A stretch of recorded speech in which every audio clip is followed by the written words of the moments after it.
myself. My name is Dinda Rafita with NPM 254111016. I'm from class management 25A. Di kesempatan kali ini saya ingin menjelaskan tentang perencanaan manajemen. Perencanaan adalah merupakan fungsi pertama dan paling mendasar dalam manajemen. Tanpa perencanaan, organisasi berjalan tanpa arah, sehingga kegiatan yang dilakukan bisa tidak efisien dan sulit mencapai tujuan. Manajemen ibarat peta perjalanan, dan perencanaan adalah kompas yang menentukan arah.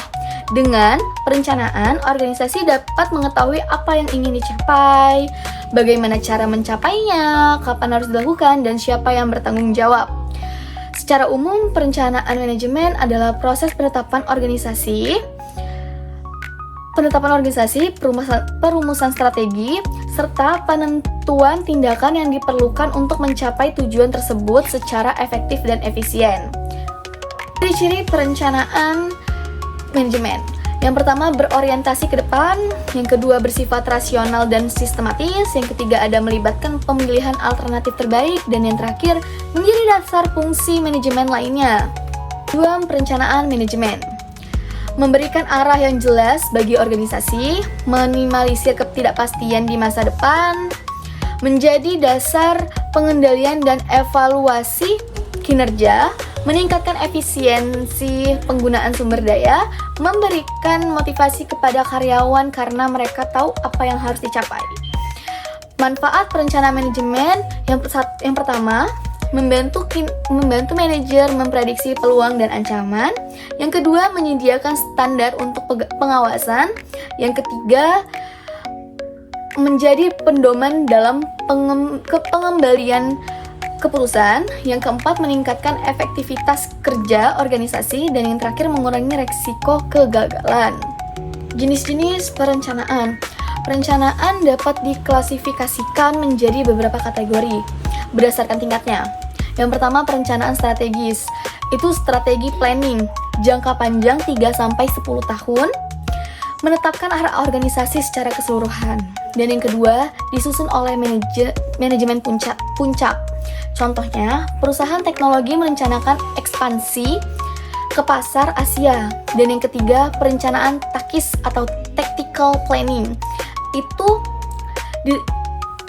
Itu jangka menengah 1-3 tahun, diterjemahkan dari rencana strategis. Yang ketiga, dilakukan oleh manajemen menengah. Contohnya, divisi pemasaran membuat program kampanye produk baru.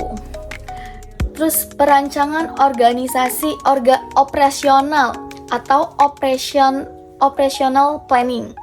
Itu pertama jangka pendek, harian, mingguan, bulanan. Terus yang kedua, ada fokus pada kegiatan rutin dan teknis. Yang ketiga, dilakukan oleh manajemen lini pertama. Contoh, jadwal shift karyawan pabrik. Berdasarkan ruang lingkupnya, perencanaan korporat mencakup seluruh organisasi. Yang pertama, perencanaan fungsional mencakup divisi tertentu, SDM pemasaran, dan keuangan. Berdasar perencanaan manajemen adalah proses penetapan tujuan, strategi, dan tindakan untuk mencapai tujuan organisasi.